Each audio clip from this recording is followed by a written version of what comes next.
देखिए आज क्वेश्चन कर रहे हैं एनसीईआरटी मैथ्स क्लास सिक्स्थ। ये न्यू सिलेबस है बच्चे, सिक्स क्लास का। चैप्टर नंबर 2 है लाइंस एंड एंगल्स। ठीक है, इसका क्वेश्चन नंबर 3 कर रहे हैं। क्वेश्चन नंबर 3 क्या है?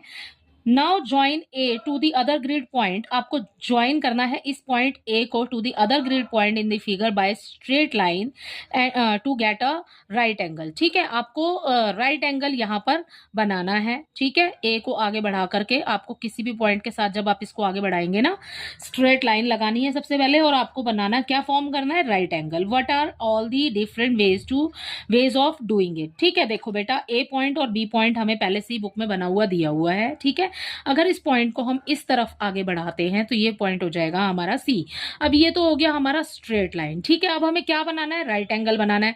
अगर मैं इस पॉइंट को आगे भी बढ़ा देती हूँ और 2 पॉइंट तक मैं नीचे भी बढ़ा देती हूँ तो हमारे पास कितने राइट एंगल हो गए? 4 हो गए। ठीक है, देखो, एक ये बन गया और एक ये बन गया, एक ये बन गया और एक ये बन गया। ठीक है, आपने इस तरीके से बनाना है। तो यहाँ पर हमारे पास 4 राइट एंगल्स हो जाएंगे। ठीक है, इस तरीके से आपने इसको ड्रॉ करना है। जब हम इस लाइन को आगे बढ़ा रहे हैं, जब हम ऊपर बढ़ा रहे हैं तो इसको पॉइंट को नाम दे रहे हैं डी। ठीक है, नीचे की तरफ कर रहे हैं तो पॉइंट हो जाएगा हमारा ई। ठीक है, इसका सेकंड पार्ट देखो। इसके सेकंड पार्ट में बच्चे हमें लाइन दी हुई है कुछ इस तरीके से। ठीक है, जब हमें इस तरीके से लाइन दी है तो हम इसको आगे बढ़ाएंगे ऐसे। ठीक है, तो ये वाला पॉइंट हो जाएगा बच्चे हमारा सी।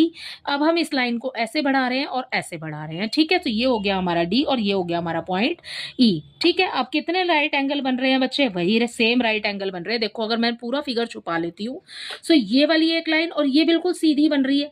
ठीक है, सो ये राइट एंगल बन गया।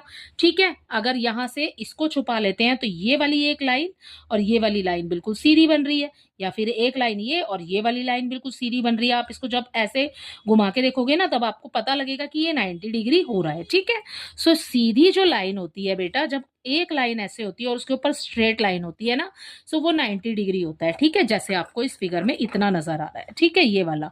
ओके, सो इस तरीके से आपको यहां पर भी बनाना है। ठीक है, सो ये बन गया हमारा 90 डिग्री का एंगल, राइट एंगल बन गया।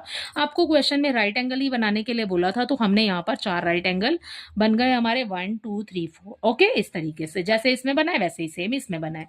इसी के साथ आपका क्वेश्चन नंबर 3 कंप्लीट होता है।